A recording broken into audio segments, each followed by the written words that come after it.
Writing about murder does not make someone a murderer. If it did, I and everybody who works on my show team, we would be doing hard time by now. Studying murder, covering murder, blogging about murder, even thinking about or dreaming about murder. They may not be the most wholesome pastimes, but they are not crimes. That said, if a suspect who's already tied to a despicable murder, or say 4 despicable murders through DNA and a witness description and cell phone data and surveillance video, if that person also happens to have written in great detail about a similar murder 2 years earlier, well then, my friends, that writing may just come back to bite you. And if the state of Idaho has its way, it will in the trial of Bryan Kohberger. In that massive batch of court filings that fell into our lap yesterday, and by the way, we are still digging through them, prosecutors have revealed that they are more than a little bit interested in a 12-page paper that Kohberger wrote when he was studying for his master's degree in criminal justice. That's what he was up to in 2020 in Pennsylvania. He was writing a thesis, and the title of that thesis, Crime Scene Scenario Final. It details the stabbing death of a woman in a trailer park and the investigation that follows. Bryan Kohberger did this for a course called Psychological Sleuthing. And one of Kohberger's classmates described it like this. The course that I took that stands out is psychological sleuthing, where you basically enter the mind of a killer. She would give you sheets, and basically the sheets would denote and detail a crime. However, you wouldn't know who did what per se or where this was, but you'd have to, it was a group thing, so you'd get partnered up or in groups, and you would go through these activities and basically come up with a theory or a thesis and then challenge it to Dr. Ramsland. The prosecutors note the similarities between Bryan Kohberger's paper, which may or may not have been based on a real case, and the very real murders on King Road. At trial, they say that the paper would show defendants' knowledge of crime scenes. I, for one, cannot wait to read how Kohberger's lawyers are going to fight this. To date, when something drops, like all these documents, they attack virtually every single scrap of evidence that the state puts forth. They say it's either irrelevant or it's inadmissible or both, and that's what they're supposed to do, right? That's their job. But virtually every single time they've done it, they've lost. Their latest claim is that Kohberger's developmental coordination disorder makes him physically incapable of the crimes he's accused of committing.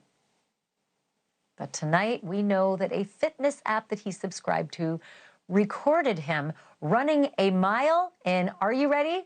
6 minutes. I have never been able to run a mile in 6 minutes. That's not going to win him any gold medals, but it is really fast, right? The app also shows that Kohberger was not running in a straight line. He instead was zigzagging through back streets and around cul-de-sacs, and rarely running the same route twice. That's important. I'll tell you why. Because my first guest tonight is the sleuth who unearthed that data. Former FBI agent Jennifer Coffindoffer. You think the right way, because you were onto this 2 years ago. Before we knew about this developmental disorder and challenges to his speed and agility, 2 years ago as a runner, you checked the Strava app to see if he was on it, and you found that he was. Yeah, absolutely. Thank you for having me, Ashleigh. You know, when you look at somebody who's capable of killing 4 people in such a small amount of time, you're going to want to know, is this person physically fit enough to do this type of murder? And when I saw this on Strava, I got the picture of somebody that not only is very coordinated, but also very fast. So let's talk about that. You spotted his times.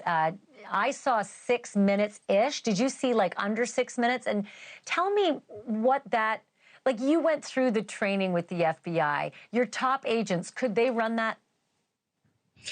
So Ashleigh, at the end of training school and in the middle and at the beginning, we're timed in a 2-mile run. And for a male to receive the top number, which was a perfect 10, he had to run 6-minute miles, a 12-minute 2 mile. So this is pretty quick. It's pretty fast. No, it's not an Olympic time. It's not in the 4s or 5s, but it's fast. And for a recreational runner, it's quite an accolade to be able to run that fast. So talk to me about, okay, so we know that his app had him running, faster than the average bear, but what about the routes themselves and what a normal runner records on their Strava and why they record certain routes? Well, I found this interesting because he's sort of weaving out, as you can see, some of these some of these housing areas and developments and by them. And you just wonder, was he in training for what he anticipated doing? Understanding that you would need to be in this kind of a shape. In addition, Strava can provide such other important information. You might remember the Mo Wilson case where this was used.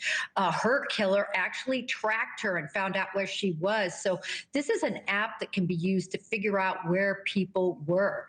And so I thought law enforcement might use that in case Kaylee or Maddie or Xana, anybody might have used that and been part of that as well.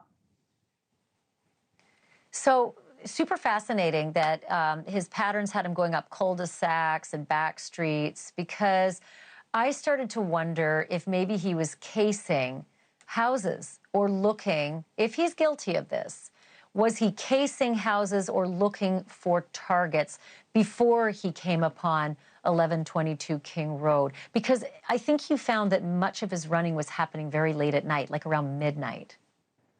Right. The running that we saw was at 12:45 at night, and this was back in August. And so I believe he could have still been looking for whatever target. Again, if he committed this crime, it would be very interesting for him to be able to case in this way and look and surveil and possibly pick out a target. The other issue is with the defense saying that he doesn't lack the speed or agility to pull off this kind of a crime. You discovered the kinds of surfaces that he was running on and the kind of agility that you would need to run in Pullman, Washington, and the places he was running. Right, absolutely, Ashleigh. This was through these areas where you're going to have curves, you're going to have a change in elevation from a sidewalk, say, down to the road. You're going to have different roadside surfaces, asphalt and such. And so these aren't areas that are necessarily very easy to maneuver when you're running through these types of areas. So that also tells me the agility that would be involved as opposed to, say, a track. One last question about his running, and that is the set of, the routes that he ran. He didn't have a set of routes. And I think that you explained it best by suggesting runners typically want to better their times or best their times, and they often do the same kinds of routes. Not so for Kohberger. Yeah, typically you want to run a very set pattern and distance. So if you're improving, so that where you're running is safe to run. I mean, I found the fact that he was running at 12:45 at night very unique for a runner because it is so very dark, certainly in Washington as well. In other words, that less lit areas. And so Ashleigh, it puts a runner in danger. So typically you run those paths that are safe and that don't deviate. And he wasn't running set routes. He wasn't looking like he was doing the same route over and over like a normal runner would. Right. Exactly, Ashleigh. Okay, let me flip now to the paper that he wrote for his master's program. We've all been waiting for this, right? This was the paper that's been under lock and seal for so long. It was his capstone project as a master's student, and he chose to write about a woman being stabbed in a trailer park and how to process the crime scene. Put that FBI hat on and tell me how significant his writings were, especially if a prosecutor is going to use it against him. Well, so many areas of significance. First of all, he didn't pick somebody bludgeoned or shot or that otherwise died of a drug overdose. No, he picked somebody that was stabbed. I think that is very relevant. The other thing about these writings, Ashleigh, is how well versed he is in conducting a crime scene survey, in conducting crime scene analysis. I was actually so impressed.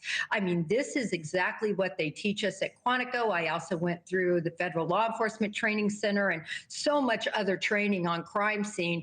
And this guy wrote the book on it, so it would seem it was just very well done, very thorough.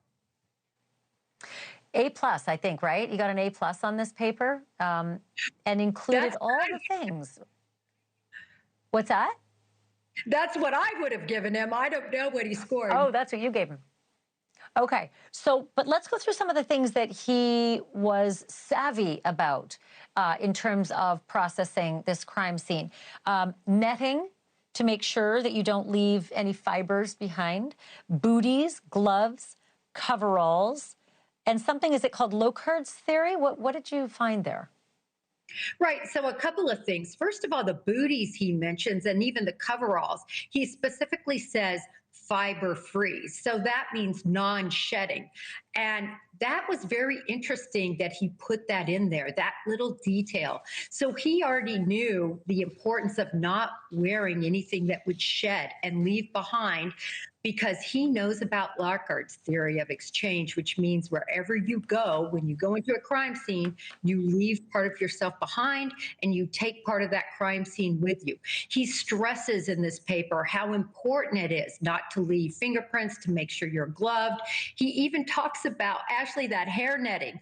I have never known anyone in their crime scene kit to have their hair net on, but he was thinking about that. Wouldn't it be fascinating if they find out he used one in this crime?